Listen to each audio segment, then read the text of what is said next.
Okay, welcome to how to start a neighborhood produce exchange on Hyperlocavore. So let's say you have too many lemons and your neighborhood, your neighbor down the street has too many zucchini and another neighbor has too many plums. Well, what you might do is start a neighborhood produce exchange.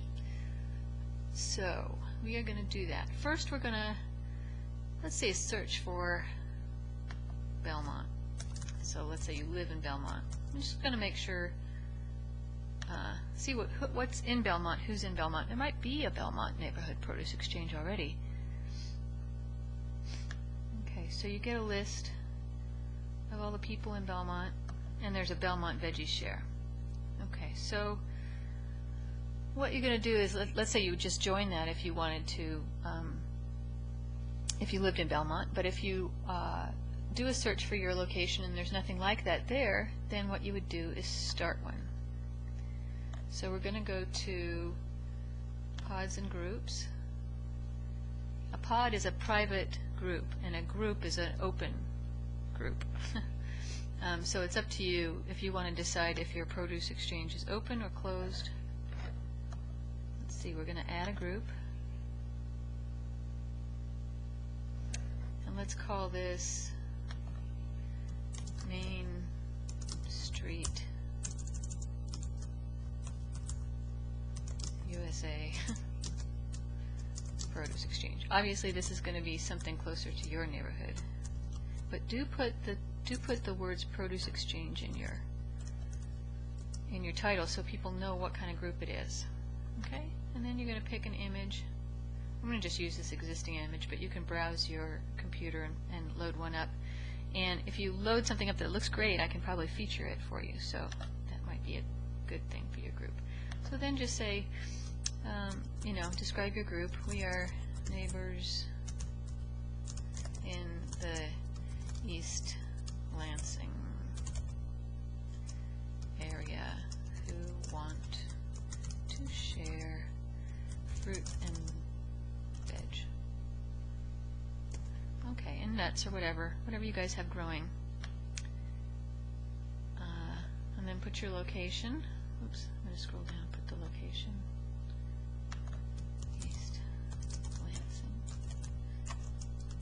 And put your state in, of course. I don't even know if there's an East Lansing. Is there an East Lansing?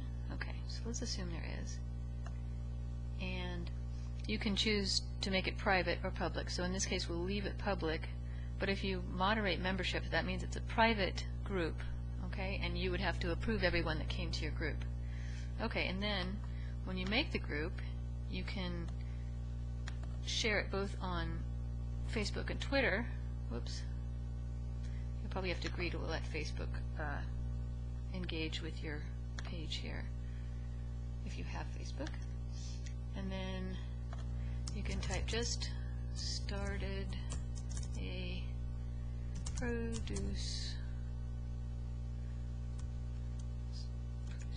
sorry, my machine's behaving a little funky, produce exchange in my neighborhood, and then say where you are so people know. Sorry, this is running kind of slow, but you get the idea. And then you're going to hit add group.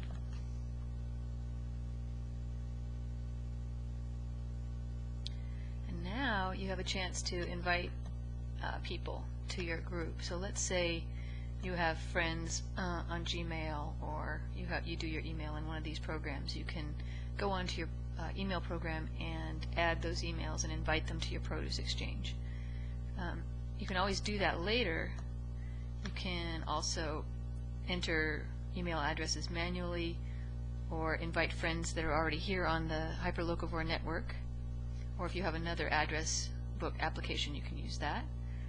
In this case, we're just going to skip it.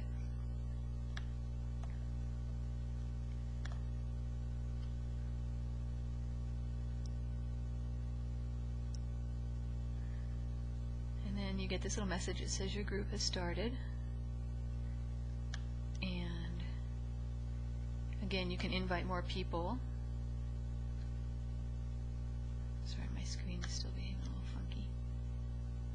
This is just because of the screen recorder.